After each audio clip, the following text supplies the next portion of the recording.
Hey guys, today is Christmas and I'm going to be kicking off my last video of this year in the form of kind of a rewind 2018 of some of my biggest moments this year. At the very beginning of January, I started back on YouTube and posting regularly, uploading weekly videos, and that was a big step for me after I had my time away from YouTube. It's been kind of difficult to keep up with posting on YouTube regularly. Then I was uploading more regular content, such as my high school design portfolio, which I feel like this was something I really struggled with getting into design school. So I wanted to see who else out there needed some help with portfolio prep and just getting the stuff ready for applications. So today's video is going to be on my high school portfolio. This one was a self-portrait.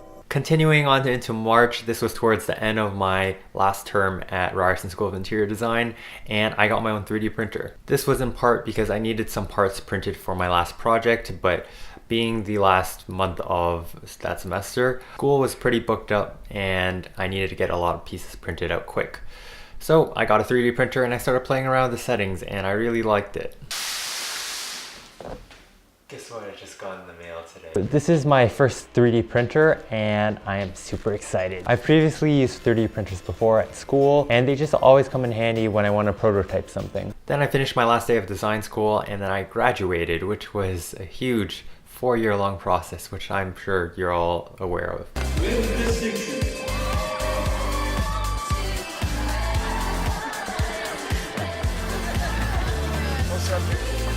Thank you. After finishing school, I started a personal project of mine, which was my BMO PC. It's actually sitting right over there. But basically the objective of this was to put together a custom-made PC case and just really put together my own computer.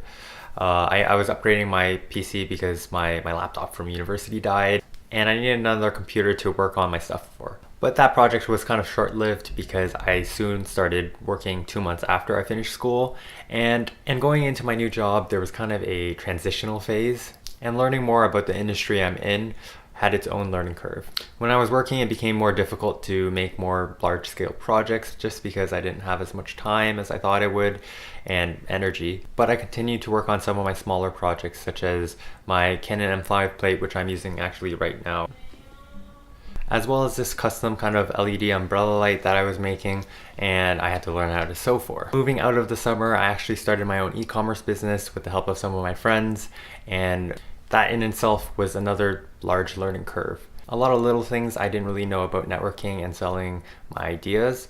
I actually learned from this group of friends, so I'm really grateful to have met such a positive and ambitious group of people. I just feel like what this business does for people is a great thing, reaches their goal, because I wanna do it now, but it's hard. Moving on into September, one of my friends from work, he taught me how to pick wood.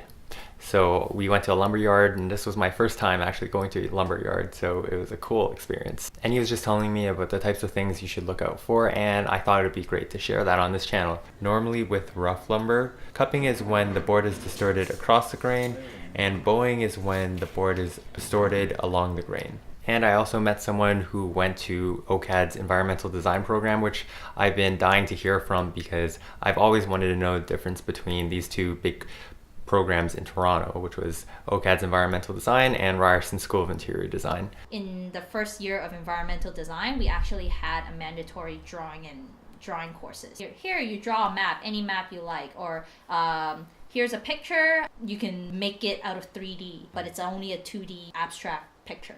And in the past couple of months, my friend was hosting a dance choreography for my e-commerce business gala, which was super cool because I got the chance to kind of go out of my comfort zone and learn some dance moves.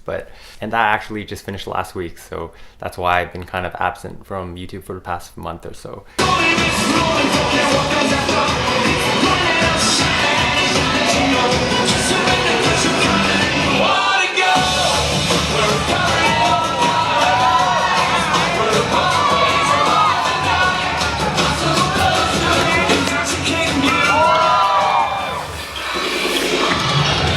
Again, And so 2018 was really a year of growth and transition for me, and I can't wait to see what happens in 2019. This year I've met so many amazing people that have added so much value to my life, and I can't thank them enough for being around. Especially this holiday, I had a great time spending it with my family, opening up some gifts and just relaxing for the break. I'm off work this week, so it'll be a little nice time off. And lastly, 2018 brought in just over 250 subscribers on this YouTube channel. So thank you guys so much for continuing to watch my content and really support me on this platform, because it really means a lot to me. And know that there's a lot in the pipeline down for 2019. So I'll see you guys in the new year. Bye.